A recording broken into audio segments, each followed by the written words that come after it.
Hello friends, welcome to Quest Study. एक बार फिर से स्वागत है आपका आपके यूट्यूब चैनल क्वेस्ट स्टडी में। आज की वीडियो में कवर करने वाला हूं सामान्य ज्ञान जनरल नॉलेज के मोस्ट इम्पोर्टेंट 40 प्रश्नों को, जो कि रेलवे एनटीपीसी और ग्रुप डी को ध्यान में रखते हुए बनाया गया है। और दोस्तों, ये इस वीडियो का पार्ट 3 है। इससे पहले मैंने पार्ट 1 और पार्ट 2 अपलोड कर दिया है। अगर अभी तक आप उस वीडियो को नहीं देखे हैं तो डिस्क्रिप्शन में मैंने लिंक डाल दिया है, आप वहां जाकर उस वीडियो को देख सकते हैं। पार्ट 2 और पार्ट 3 देख लेते हैं तो आपका 120 प्रश्न तैयार हो जाएगा, जो कि आगे आने वाले एग्जाम के लिए आपके लिए बहुत ही लाभदायक होगा। और दोस्तों, इस वीडियो को लाइक शेयर करना ना भूलें और इस चैनल को सब्सक्राइब कर ले ताकि आगे आने वाले हर एक नोटिफिकेशन आपको मिलता रहे। मैं रोज इस चैनल पे एक नया वीडियो अपलोड करते रहता हूँ, जो कि कॉम्पिटिटिव एग्जाम के लिए बहुत ही इम्पोर्टेंट रहता है। तो चलिए शुरू करते हैं आज के वीडियो को। आज का हमारा पहला प्रश्न है, निम्नलिखित में से विश्व का सबसे खारे पानी का झील है। दोस्तों यहाँ पे सबसे बड़ा खारे पानी का झील होगा, जो कि है कैस्पियन सागर। तो इसका सही उत्तर होगा कैस्पियन सागर, ऑप्शन सी। दोस्तों, ये जो देख सकते हैं यहाँ पे एक विश्व मानचित्र लगा हुआ है, तो यहाँ पे ये जो है ये है कैस्पियन सागर। जो किस मुगल बादशाह को अंग्रेजों ने रंगून भेज दिया था? तो दोस्तों, इसका सही उत्तर है ऑप्शन ए, बहादुर शाह जफर को अंग्रेजों ने रंगून भेज दिया था। दोस्तों, रंगून जो है वो अभी म्यांमार देश में है। अगला प्रश्न है, सबसे विनाशकारी ज्वालामुखी में से एक किलाऊ कहाँ स्थित है? दोस्तों, ये किलाऊ जो ज्वालामुखी है वो यूएसए यानी कि यूनाइटेड स्टेट्स ऑफ अमेरिका के हवाई द्वीप है। एक यहाँ पे दोस्तों देख सकते हैं, ये है यूएसए, यहाँ पे एक इसका एक हवाई द्वीप है, इस हवाई द्वीप पे है। तो इसका सही उत्तर होगा ऑप्शन सी, हवाई द्वीप। प्रश्न है, जीवन की उत्पत्ति के बारे में ओपेरिन का सिद्धांत किससे संबंधित है? तो दोस्तों, ओपेरिन का जो सिद्धांत है वो संबंधित है रासायनिक विकास से। तो इसका सही उत्तर होगा ऑप्शन बी। अगला प्रश्न है, प्रकाश का क्वांटम सिद्धांत किसके द्वारा प्रतिपादित किया गया था? तो प्रकाश का जो क्वांटम सिद्धांत है वो मैक्स प्लांक के द्वारा दिया गया है। तो इसका सही उत्तर है ऑप्शन ए। मैक्स प्लांक जो थे वो एक इक्वेशन दिए थे, उसमें बोले थे ई बराबर यानी कि ऊर्जा बराबर जो होगा वो होगा एच और फ्रीक्वेंसी यानी कि आवृत्ति के गुना के बराबर होता है। और जहाँ पे ये एच जो है वो है प्लांक नियतांक, जिसका वैल्यू होता है 6.54 और गुने 10 के पावर में -34 जूल सेकेंड होता है। अगला प्रश्न है, निम्न में से कौन सा कथन सत्य है? ध्वनि का वेग होता है। तो दोस्तों, ध्वनि का जो वेग होता है वो मौसम पर निर्भर नहीं करता है, ये गलत है। ध्वनि का जो वेग है वो मौसम पर निर्भर करता है। उसके बाद है, सर्दियों में अधिक होता है, ये गलत है, सर्दियों में ये कम होता है। और जो ध्वनि का वेग होता है वो गर्मियों में कम होता है, ये भी गलत है, क्योंकि गर्मियों में ये बढ़ जाता है। और डी में है, ताप के साथ बढ़ता है। दोस्तों, ये एकदम करेक्ट है, क्योंकि हमें पता है जो ध्वनि का जो चाल का जो इक्वेशन होता है यानी कि जो समीकरण होता है वो होता है 331 और जोड़ 0.6 और टी होता है। यहाँ पे टी जो है वो है तापमान है। तो दोस्तों, अब इसमें देख सकते हैं जैसे जैसे आप टी का वैल्यू बढ़ाइएगा तो जैसे पूरा ये स्पीड बढ़ता रहेगा। इनमें से कौन असंगत है? तो दोस्तों देख सकते हैं इसमें जो राकेश शर्मा है, सुनीता विलियम्स हैं और जो कल्पना चावला हैं, ये सब है अंतरिक्ष यात्री। और जो ये सौरभ चौधरी हैं, ये एक एथलीट हैं, यानी कि एक ये खिलाड़ी हैं जो कि शूटर हैं, जो कि राइफल चलाते हैं। तो ये इसमें असंगत है। तो इसका सही उत्तर होगा ऑप्शन डी, सौरभ चौधरी। अगला प्रश्न है, निम्न में से किसका प्रयोग खांसी का सिरप बनाने में किया जाता है? तो दोस्तों, खांसी का सिरप बनाने में प्रयोग किया जाता है इथेनॉल का। तो इसका सही उत्तर होगा ऑप्शन डी, इथेनॉल। अगला प्रश्न है, निम्न में से किसमें ऊर्ध्वपातन यानी कि सब्लिमेशन होता है? तो दोस्तों, हमें सबसे पहले पता होना चाहिए सब्लिमेशन होता क्या है। सब्लिमेशन एक प्रोसेस है, एक प्रक्रिया है जिसमें कोई वस्तु यानी कोई पदार्थ जो है वो ठोस अवस्था से डायरेक्ट गैस अवस्था में चेंज हो जाता है और बीच में जो द्रव अवस्था है वो नहीं बनता है। जैसे देखे होंगे आप, जो कपूर होता है उसको आप जब गर्म कीजिएगा, जलाइएगा, तो वो ठोस से सीधा वो क्या बन जाता है, गैस बन जाता है, उसमें कोई भी द्रव नहीं बनता है। तो जो कपूर होता है वो ऊर्ध्वपातन प्रक्रिया उसमें होता है। इसी तरह से जो अमोनियम क्लोराइड होता है उसमें ऊर्ध्वपातन प्रक्रिया होता है। तो इसका सही उत्तर होगा ऑप्शन ए, अमोनियम क्लोराइड। निम्न में से किसमें निम्न प्रतिरोधकता होता है, यानी कि सबसे कम प्रतिरोधकता होता है। दोस्तों पता होगा हीरा से होकर कोई भी धारा प्रवाहित नहीं होता है, उसी तरह से एबोनाइट से भी नहीं होता है और सीसा से भी नहीं होता है, लेकिन नाइक्रोम से होता है। तो इसमें से नाइक्रोम का जो प्रतिरोधकता है वो कम है, तो इसका सही उत्तर है ऑप्शन डी। दोस्तों पता होगा जो नाइक्रोम का जो उपयोग है वो किया जाता है आयरन का जो सीट होता है नीचे में वो बनाने में किया जाता है। जिस टाइम पे हम उसको बिजली से कनेक्ट करते हैं तो उसका जो सीट गर्म होता है वो नाइक्रोम का ही बना हुआ होता है। गुजरात राज्य का कौन सा शहर हीरे के उद्योग के लिए प्रसिद्ध है। तो दोस्तों गुजरात का जो सूरत है वो हीरे के उद्योग के लिए प्रसिद्ध है, तो इसका सही उत्तर है ऑप्शन ए। दोस्तों पता है इसी के लिए सूरत को हीरा नगरी भी बोला जाता है। अगला प्रश्न है कर्नाटक का कमला त्योहार किससे संबंधित है। तो दोस्तों कर्नाटक का जो कमला त्योहार है वो संबंधित है भैंसों की दौड़ से, इसमें भैंसों को दौड़ाया जाता है, तो इसका सही उत्तर है ऑप्शन सी। अगला प्रश्न है फूलों का नर प्रजनन अंग है। तो फूलों का जो नर प्रजनन अंग होता है वो होता है उसका पुंकेसर, यानी कि स्टामेन जो होता है वो ये देख सकते हैं यहाँ पे ये है पुंकेसर, तो इसका नर प्रजनन अंग होता है, तो सही उत्तर होगा ऑप्शन ए। अगला प्रश्न है बैंक में हमेशा होता है एक। दोस्तों बैंक में हमेशा एक खाता धारक होता है, क्योंकि खाता धारक नहीं रहेगा तो बैंक तो रहेगा ही नहीं, तो इसका सही उत्तर होगा ऑप्शन ए खाता धारक। अगला प्रश्न है CO2 में कार्बन और ऑक्सीजन के द्रव्यमान का अनुपात होता है। दोस्तों जो CO2 होता है यहाँ पे C हो गया, यहाँ पे O हो गया। दोस्तों पता होगा कार्बन का जो भार होता है वो होता है 12 और इसी तरह से ऑक्सीजन का जो होता है वो 16 होता है। तो यहाँ पे 2 ऑक्सीजन है तो 16 दूना ये हो जाएगा 32, तो यहाँ पे 12 और 32 का जब अनुपात कीजिएगा तो ये हो जाएगा आपका 4 तिये 12 और यहाँ 8 चौक 32। तो जो अनुपात आ रहा है वो आ रहा है 3:8 का आ रहा है, तो सही उत्तर होगा इसका ऑप्शन ए 3:8 आएगा। अगला प्रश्न है C6H14 का सूत्र डैश दर्शाता है। तो दोस्तों पता होगा होता है अल्केन, उसके बाद होता है अल्कीन, उसके बाद होता है अल्काइन होता है। तो अगर जितना कार्बन होता है उसका दुगुना करके अगर 2 जोड़िएगा तो जो आएगा वो होगा अल्केन, और जितना कार्बन रहेगा उसका दुगुना रहेगा तो वो रहेगा अल्कीन, और जितना कार्बन रहेगा उसका दोगुना से 2 कम कर देंगे तो वो बन जाएगा अल्काइन। तो यहाँ देख सकते हैं 6 कार्बन है और 14 हाइड्रोजन है, यानी कि 6 को 2 से गुना करेंगे तो हो जाएगा 12 और 12 में 2 जब जोड़ेंगे तो हो जाएगा 14, यानी कि कार्बन के दोगुना के 2 ज्यादा है, मतलब ये अल्कीन का होगा। तो ये आइन और इन तो होगा नहीं, तो इसका सही उत्तर होगा ऑप्शन डी हेक्सेन। हेक्सेन इसलिए है क्योंकि अगर 6 कार्बन है तो इसको हेक्स बोलते हैं।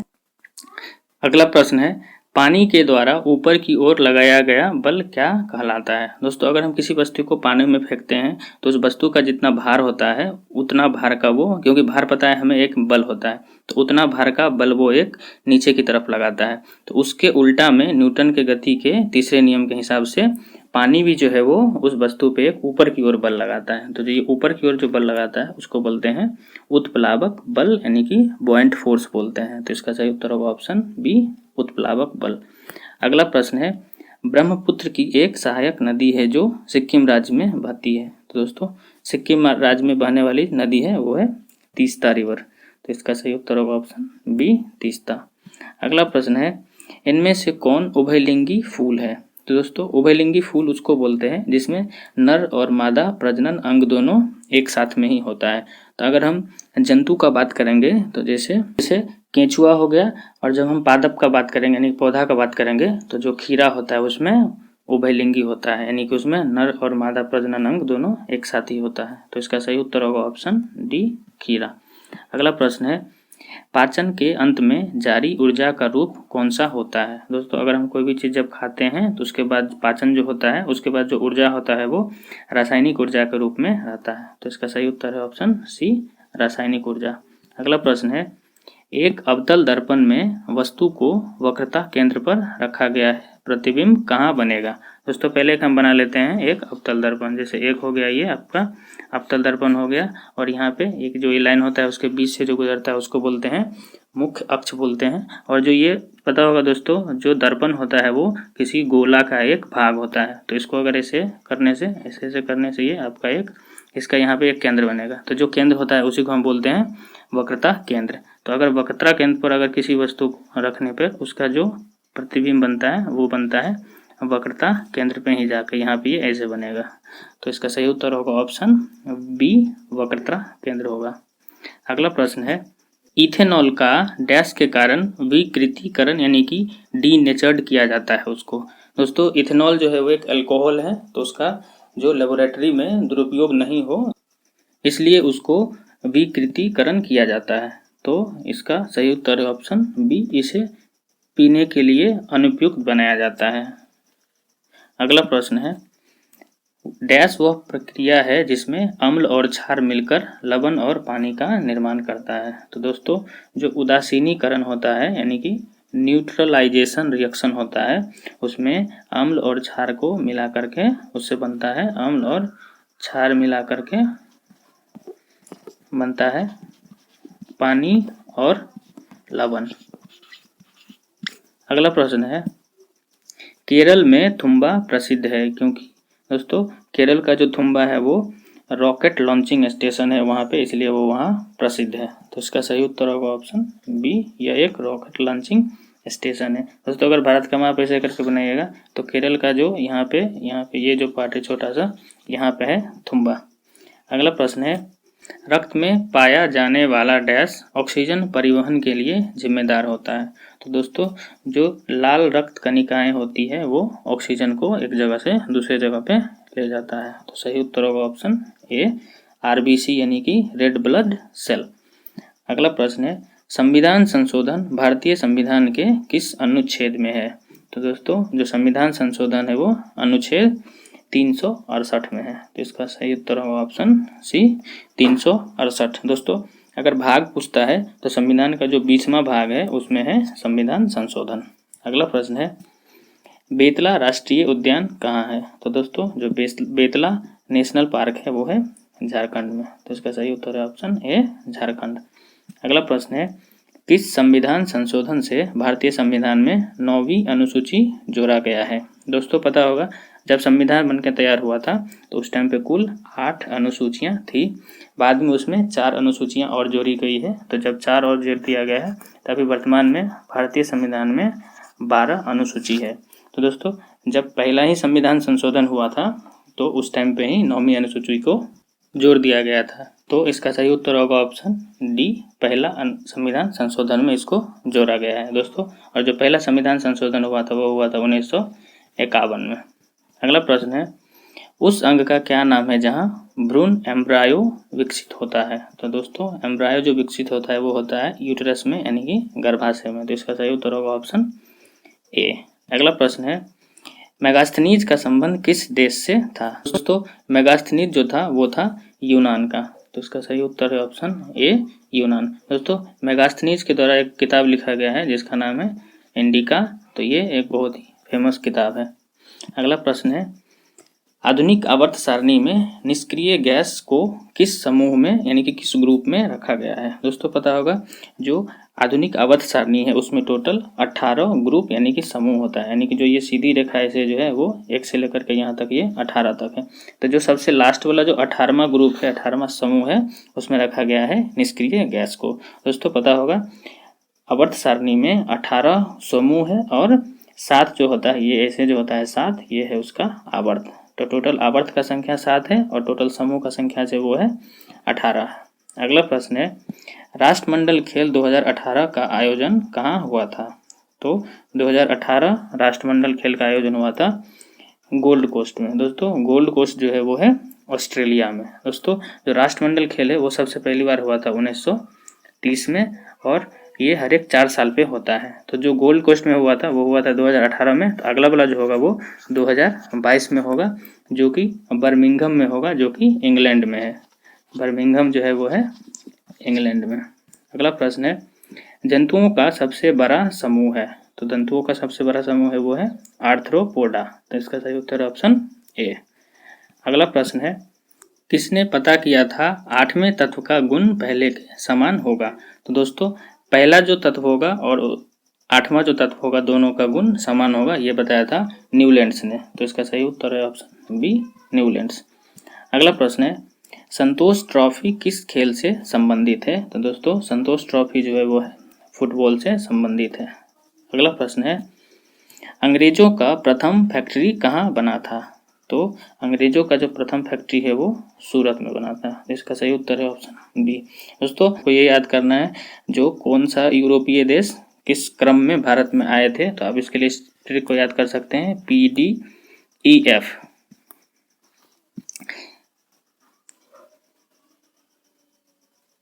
PDEF में जो P है वो पुर्तगाल है, D से डच है, E से अंग्रेज है और F से फ्रांसीसी है। मतलब सबसे पहले जो इंडिया में आए थे वो आए थे पुर्तगाली, उसके बाद डच आए थे, उसके बाद अंग्रेज आए थे, उसके बाद फ्रांसीसी आए थे। और दोस्तों इसी में अगर फैक्ट्री लगाने का क्रम होगा तो इसको थोड़ा हम चेंज कर देंगे, इसको कर देंगे PE और उसके बाद DF। तो जो पुर्तगाली थे वो आए थे पहले और फैक्ट्री भी पहले लगाए, उसके बाद जो डच थे वो आए पहले लेकिन अपना फैक्ट्री वो बाद में लगाए। जो पुर्तगाली के बाद जो फैक्ट्री लगाए थे वो थे अंग्रेज, उसके बाद लगाए डच, उसके बाद फैक्ट्री लगाए फ्रांसीसी। अगला प्रश्न है, निम्नलिखित में से कौन जानवरों में पाया जाने वाला हार्मोन नहीं है? तो ऑक्सिन जो है वो पौधों में पाया जाता है, तो ये जानवरों में नहीं पाया जाता है। तो इसका सही उत्तर है ऑप्शन बी, ऑक्सिन। दोस्तों पता होगा इंसुलिन जो होता है वो आमाशय से स्रावित होता है। अगला प्रश्न है, निम्नलिखित में से कौन हाइड्रोजिनेशन प्रक्रिया में उत्प्रेरक के रूप में कार्य करता है? तो कैटलिस्ट के रूप में जो कार्य करता है हाइड्रोजिनेशन में वो होता है निकेल होता है। तो इसका सही उत्तर है ऑप्शन बी। दोस्तों पता होगा हाइड्रोजिनेशन जो प्रोसेस है, जो प्रक्रिया है, उसमें जो डबल बॉन्ड होता है वो ऐसे ब्रेक होकर यहाँ से सिंगल बॉन्ड वो बन जाता है। मतलब जो इन वाला जो कंपाउंड होता है वो ब्रेक होकर बन जाता है एन वाला। अगला प्रश्न है, मैग्डेलेना नदी दक्षिण अमेरिका की सबसे बड़ी नदी घाटी में से एक है, यह किस देश से होकर गुजरती है? दोस्तों मैग्डेलेना नदी जो है वो कोलंबिया से होकर गुजरती है। तो इसका सही उत्तर है ऑप्शन ए, कोलंबिया। अगला प्रश्न है, निम्न में से कौन सा घोल बिजली का चालक नहीं है? तो दोस्तों ग्लूकोज का जो घोल होता है वो बिजली का चालक नहीं है, क्योंकि इसको जब पानी में घोलने से ये कोई भी आयन नहीं देता है। हाइड्रोक्लोरिक अम्ल जो है HCl, जिसको आप अगर पानी में घोलिएगा तो ये H+ और Cl निगेटिव में ये टूट जाता है। इसी तरह से सोडियम हाइड्रोक्साइड जो है NaOH, वो भी सोडियम और OH निगेटिव आयन में टूट जाता है।